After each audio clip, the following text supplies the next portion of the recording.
So now we've kind of discussed the customer decision-making model, which is by Blackwell, something that I've kind of always drawn context to. For me, I see a lot of, times when I've been in business across, over a decade of experience. I see many like high-level head of marketing guys and girls always say like, oh, we're going to do X, Y, Z. And I'm always like, but why? Like, why? Always reflect on the things you're doing and the way you're marketing and how you're speaking or what you're showing or whatever it is based on why you're doing it in the first place. And where I see a lot of the times things fail is due to a misalignment where your copy, your image, your offer, your whatever, even if it's like a product, like whether an app, wherever it may be, doesn't align with the stage of the person you're talking to. So there's a misalignment of communication in some form of stimulus, whether it's seeing, hearing, whatever. So a really good way to make sure your offer, your copy, your images and stuff are on point is to go back into your ideal customer persona, your ICP.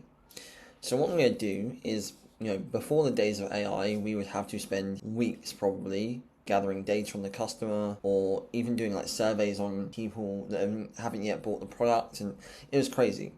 Now we have AI, and AI has the ability to use deep search, essentially gather all the information we need based on a model. So when I try and do things, I will link it to the theory, because theory isn't just theory for no reason. There's usually a lot of backing behind it, and having, a degree in marketing, I guess that's probably where my idea of theory came from. And so I'm gonna try and make sure we always rationalize our decision making when going through our modules. So what I'm going to do is, as I always said, you want to start with the deep research. For this case, I'm going to try and think of something, off the top of my head in terms of the customer we want to talk to, okay?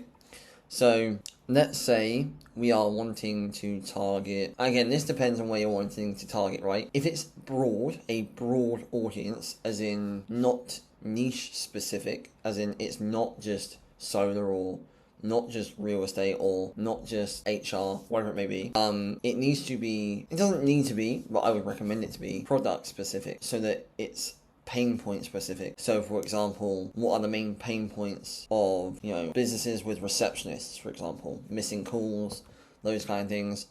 That's what I would say. However, when you're thinking about the marketing, if you want to do cold outreach, if you want to do via email, or even DMs, or you want to run ads, is a lot of the times people run ads based on on a broad area, like, I don't know, get your AI assistant is like really upfront. When you do it on niche specific, you can make it very specific from imagery, from copy, from offer, consistently across every part of the journey. It's very hard to do that when if you think about the customer decision-making model, when it's a different niche entirely. It's like talking to someone in like the Western world, like England or America or something, about a specific thing, and then expecting, people in like Thailand or China to like be on the same direction with that side. It's just a completely different person, completely different pain, completely different experiences, completely different culture, completely different beliefs and values. Because at the end of the day, behind the business is the person. And so we need to talk to the person with the pain, not the business with the pain, because the business itself isn't making the decision. So I'm going to quickly go into how we would do that using AI, and as I said, always start using a deep research. In this case, I'm just going to say, like, I'm tempted to go down beauty for some reason. Have a think on yours, but I will pick, let me even think even more specific. I think I'm just going to pick med spa. Okay, let's do med spa. So, I am building an AI agency for med spa, specific niche within USA. The main services I provide are AI receptionists, AI reactivation, AI reaching out to old leads, AI speed to lead, calling, messaging from opt-in, and is that about it? I mean, technically a forever follow-up is kind of linked to reactivation. I'll leave that for now. I need to get a comprehensive and deep understanding of the ideal customer persona. Now we could link it to the Blackwell decision-making model. Specifically, the main things you really want to know are the pain. How to link their problem as a pain to then bridge as a solution without talking just AI all the time. Specifically, the pain points this could be linked to, For example, after hours, missed calls, AI receptionist. For example, but not limited to. Got this, just so you can see it a bit easier. To enhance the specificity of this ICP, I want you to also provide a link to Blackwell's decision-making model, where I can understand what may resonate with this specific B2C owner of a med spa in some stages of the journey, so I can best understand how to create copy, etc. that resonates. Is that it? Pretty much, really. I mean, the thing is, you can just always, this is just kind of going to get all the information, because it will know, AI will know about personas and stuff, so, and then, yeah, so I'm going to post this, and then whatever I get, if it's not satisfactory, I can then just dig it down. So I'm going to hit go, pause the video, because it's going to take 5 or 6 minutes, and then we will see what we get. However, it has just asked me more questions, so let's jump into those. Business focus size, and this is where you can see how deep you can get. Solo practitioner med spas, mid-size, or large medical spa chains. I'm going to say med spa, but that is between solo, mid-size. Among your three, which one do you see as a primary entry point to, well, in your case, I don't know, as part of the ICP research? I want to identify what is the biggest area of pain to solve.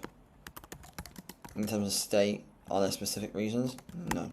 Now it's going to go ahead, I assume. So let's just check. Now you can see it's going to start doing a ton of research. So I'll get back to you with the findings when it's finished. Okay, so the results are in. It took 12 minutes, much longer than I thought. Just under 400 sources. Anyway, so once I got this document in, which is pretty extensive, and you can read it if you want, it kind of provides, you know, a much more comprehensive view of everything. I can just simply say, you know, provide a comprehensive artifact. This is a Claude thing. So I'll show you what an artifact is. An artifact is this thing on the right here, just over here. This is an artifact. So provide a comprehensive artifact that includes the overall ICP in ideal customer persona, and then also provide how that to the decision making model of that one. The reason I link it to theory is more for you to kind of get an understanding of different stages. So you'll often see when I think about prompting or something or whatever, I always think about the context of why, when, and how I'm using things, because that's a big part of it. So if we go ahead and do this, the thing that's important to note is you don't want to like dumb it down too much, because the reality is we can then feed that back into the AI with copywriting frameworks and whatever, simply to get the AI up to speed. So you don't have to do another deep research. Do not cut out important pieces of information. It's essential to have a extensive picture of this ICP, as we will use it as documentation to feed back into Claude later stages.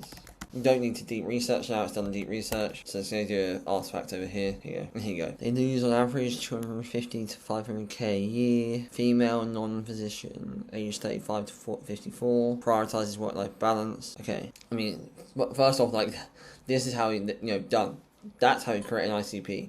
Now let's just kind of read through it and see what the output is. So 70% women, 30% men, 35 to 54, 45% value efficiency and evidence-based solutions, 81% operate single location businesses. So that's, you can even quote that in the advertising. Average income, average staff size, average value per visit, motivation, relationship focus. That is pretty extensive. That the average response time is 47 hours. Wow. I mean, look at it, there's so much good data here. Primary sources, decision-making speed. They prefer text messaging, so maybe you just use text and not voice.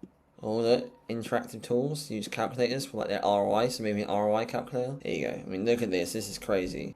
Yeah, I mean, if you use this, so we're going to go ahead and save this as a med spa ICP. so you can then use this for your own. But if you take those step-by-step processes that I've just done, this is the exact ICP you can then use to go ahead and take your branding. So you know your branding, your name, and then your ICP. So you can then use those three things to create like a funnel with the right tone, where, for example, if you want to create like a reactivation thing, wherever it may be, you can then go ahead and create it super simply. So that'll obviously be the next stage of showing you guys how, or guys and girls, how you can go ahead and build yourself a funnel.